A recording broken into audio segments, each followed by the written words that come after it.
What's up, everybody, and welcome to the Game On Improve Your Health podcast. Today's episode journey is being guided by none other than your host, Austin J, or hallucinodream, if you know him from the gaming community. And today's topic is on nutrition tips, how to stay on track, how to shop, and more. Thank you for tuning in and listening, and enjoy this episode. What's up, everybody?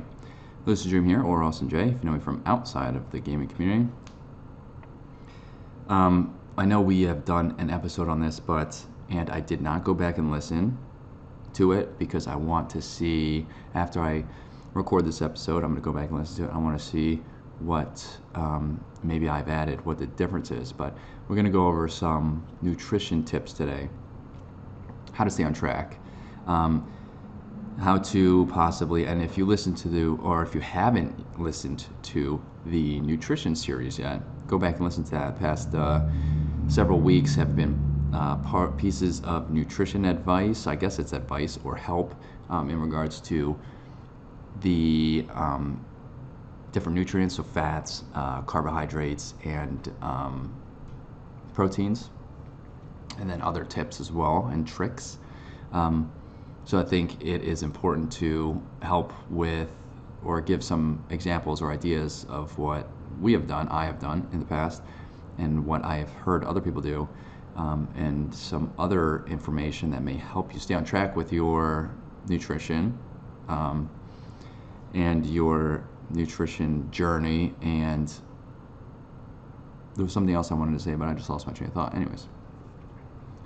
So yeah. The first thing that I want to say, I don't think I put this one in, I've heard this before, but I just read this again, and I kind of knew this anyways, but I don't think this was in the first episode. I'll find out when I rewatch it, but you should go back and watch it as well. But when you go into a grocery store, the healthiest foods are on the outskirts of the store, so along the edges of the store. They put a lot of the highly processed foods, the very sugary foods, the breads and all of that in the middle for the most part. I know there's stores with bakeries or bakery aspects on the outskirts of the store as well. But for the most part, they put a lot of the highly processed foods towards the middle in the aisles. I think that is a kind of like a marketing tactic, because they know people are going to go in and out of the aisles there, and sometimes miss, because they're going up and down the aisle, sometimes miss the outskirts. But that's where generally the produce is, on the outside of the store, outside the aisles, not outside the store, on the outskirts of the store, so along the edges. The dairy products are there, the cheese, the milk, the eggs, and a lot of the more healthy alternative to food, snacks, usually gluten-free. The whole gluten-free section is on the outskirts or somewhere close to it. So one of the things that I kind of knew, and I realized when I go into the store, that's, I try to avoid trying to go into the center of the store. That's when I get caught, especially if I go hungry. Especially if I go to the store while I'm hungry, that's when I get caught kind of looking for sugary snacks, which I know are in the middle of the store. But that's one thing that I just read again recently, I heard recently as well, and something that I thought would be good information to relay to everybody, and because I don't think that is the most common knowledge. And if you really think about it, because I did sit back and I thought about it, most of the stores, the grocery stores that I've gone into, that really is how they are set up. A lot of the very healthy, organic, gluten-free, not processed foods are all on the outside shelving, like the walls basically of the store, right? The very outskirts of all the other aisles. And I found that pretty interesting as I was thinking about it. You can go into a store, I guarantee if you go into a store and you just look around, you'll probably notice that as well. So there's my first tip. I don't think I've said that before. I was kind of excited to say that one, to bring that one forward. And And I would love to know if anybody else listening, and I'm sorry, it looks like my camera is lagging behind, so I'm not sure if my voice is lining up. If you're watching on YouTube, if you are listening on the podcast platform, you don't have to worry about that. But that was my oven, sorry. Anyways, I was excited to get that information out. So one of the tips I do and I believe I've said this in several episodes, but trying to keep on to my nutrition. Before I even go into my tips, I want to say, I have a heavy sweet tooth, right? I love chocolate cake, chocolate brownies, you name it, chocolate, love it. If I go to the store and buy a slice of chocolate cheesecake, and I eat that once in a blue moon, right? Maybe once every 2 weeks or so. Even if it's once every 2 weeks, that is okay, right? Because I'm giving into that craving so it doesn't get worse, and I am satisfying that craving, and then I can go, especially if I'm doing it once every 2 weeks. That's pretty good moderation. If you don't satisfy that craving, it could kind of like implode and really just set you overboard, and you buy one, and then you buy some other sort of chocolate snack, and now you're eating chocolate the next day too because you bought that chocolate candy snack or a candy bar, whatever it may be, and this happened to me recently.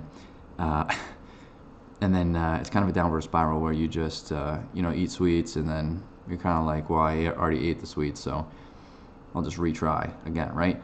Falling off your nutrition habits is okay, right? But if you allow yourself to have things in moderation, that will help keep you on track, right? Because you're kind of resetting that. So you give yourself a little bit of a chocolate treat, and there are healthy versions of chocolate and sweets that we can get into, but if you let yourself have some of that, but you want to stay on your nutrition path and you're adamant about it, you will more than likely say, okay, I got that. And make sure you do one single serving, because if you buy a whole cake, you're more than likely going to buy it. From experience, I know that. More than likely going to eat the whole thing, not buy it. From experience, I do know that. And it kind of will help you stay on track there. So, but one tip that I do, me and my wife do here, Christina, if you know her from the podcast, we keep the sweets out of the house. We try to keep anything, the overly processed food, we don't bring it into the house. Snacks, the processed snacks, we try to keep them out of the house. Anything that we know isn't necessarily good for us, that's going to spike our glucose, that's going to give us that 2 o'clock feeling after eating it. The not very beneficial snacks or sweets, we try to keep those out of the house. And if they're not in the house, I can tell you also from experience, if they're not in the house and I'm really craving it, I more than likely am not going to go drive to the store to get some of it just because I want it. So I will live with the fact that I am not going to eat it, and then the craving kind of fades away, like overnight, right? Or throughout the day. So keeping out is a great opportunity, a great way to keep the momentum going, right? Because you don't have it accessible in your house, right? Or close. Another thing is there are, like I just said, there are healthy alternatives. There's healthier flours out there than the all-purpose flour. You can get almond flour, coconut flour. You can find recipes to make brownies with those, and you can use all natural ingredients, gluten-free ingredients, non-processed ingredients, and you can make those and still make them taste good. I can tell you, we have done that here in our house, and it's really, Christina actually made these amazing almond flour cookies, and they are phenomenal, and the ingredients are very healthy in comparison and very low sugar, because the amount of sugar that was used in the making of these cookies was very low in comparison to what you probably get at the store. And by probably, I mean for sure. And the sugar alternative that was used, like stevia we use, and we have a whole episode on sugars. You can go back and watch that in the nutrition series. just recently, they're healthier, right? They don't spike your glucose very much. They don't give you that crash, and they are not processed, right? They're the healthy versions, healthy alternatives to sugar, but they are sugar, right? So that's another. And what you can do with that is, let's say you're really trying to wean yourself off, but it's harder, right? You can try some alternatives, try to make some healthy stuff, but also have some sweets. So let's say you mess it up, right? Which I've done twice to my recent muffin mixes. Let's say you try that, and it turns out to taste awful, but you're really craving it now. Now you don't have anything. Get something as a backup if you're at that point, right? Maybe to just curb that sweet tooth for the time being, and then try again, right? I always make sure that when I'm trying something new, I try to make sure that I'm not using I try to reduce kind of like the quantity of I don't even know, the ingredients. I don't even know how to explain that.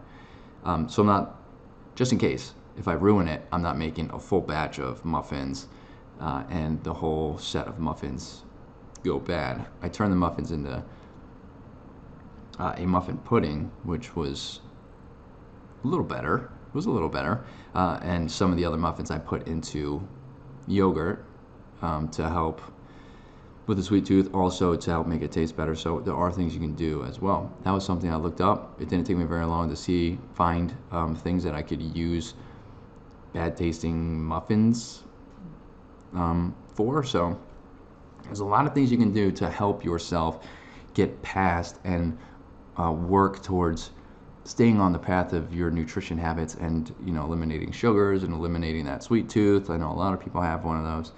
I know I do. And the internet is a great tool, great friend of everybody's. There was another tip. I just got so devoured by talking about chocolate that I forgot where I wanted to go after that. But I think those tips right there are actually pretty good to kick off the episode. I don't want to drag this episode out too long. I know I'm going to think of it the moment I hang up the podcast here. So, but I appreciate everybody who has tuned in and listened. If anybody has any questions of anything they heard, let us know. We would love to answer them in next week's follow-up question and answer. If you have any tips yourself for keeping on track with nutrition, for shopping, let us know. And we would love to, tell them if you want. We'd love to tell them or speak on them in the next episode as well, the follow-up episode next week. So thank you for those who are returning. Thank you for those who may be first time listening or tuning in. If you're listening on the podcast platform, all the links are in the description. If you are listening on or watching on YouTube, all the links are over here on the left and in the description. Give us a follow, give us a like, give us a 5-star review, whatever it may be. We greatly appreciate that. And we hope to see everybody in next week's episode. Thank you.